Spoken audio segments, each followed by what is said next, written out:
গণভোটে হাকে বিজয় করার জন্য আমাদেরকে ক্যাম্পেইন করতে হবে। আমরা কি পারবো ইনশাআল্লাহ? এই হা মানে হলো আজাদি, এই হা মানে হলো শহীদ ওসমান হাদি হত্যার বিচার, এই হা মানে হলো বাংলাদেশে গত 54 বছরে যে পরিবারতন্ত্র তৈরি হয়েছে সেই পরিবারতন্ত্রকে ভেঙে চুরমার করে দেওয়া।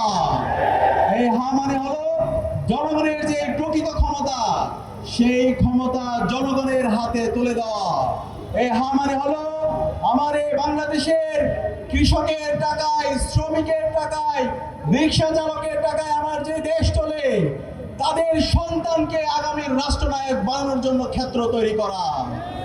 এই হা মানে হলো বাংলাদেশের বিগত ফ্যাসিবাদী আমলে যে গুম খুন আয়নাঘর তৈরি হয়েছে এই খুনে হাসিনা এবং তার দূষরদেরকে বিচারের আওতায় নিয়ে আসা এবং যে ফ্যাসিবাদী কাঠামো আছে সেই ফ্যাসিবাদী কাঠামোকে ভেঙে নতুন রাজনৈতিক সংস্কৃতি বিনির্মাণ করা।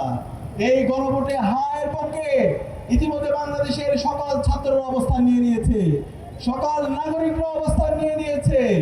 সুতরাং এই গণভোটে আগামী 12 ফেব্রুয়ারি আমাদের প্রথম যে সিলটি পড়বে এটা হচ্ছে গণভোটে হায়ের পক্ষে সিল। আমরা পারবো তো ইনশাআল্লাহ? ইনশাআল্লাহ। একই সাথে আমরা দেখতে পাচ্ছি একটি দল তারা নায়ের পক্ষে অবস্থান নিয়েছে।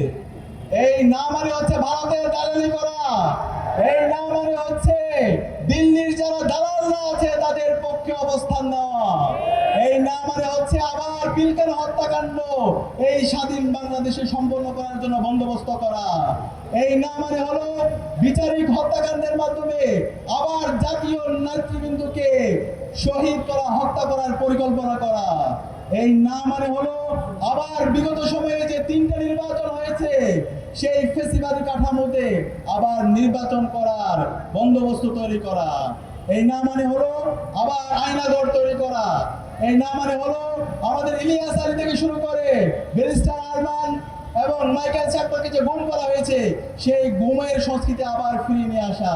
সুতরাং এই জুলাই প্রজন্ম বেঁচে থাকতে বাংলাদেশে যারা নায়ের পক্ষে দালালি করছে তাদের স্থান আমরা হতে দেব না।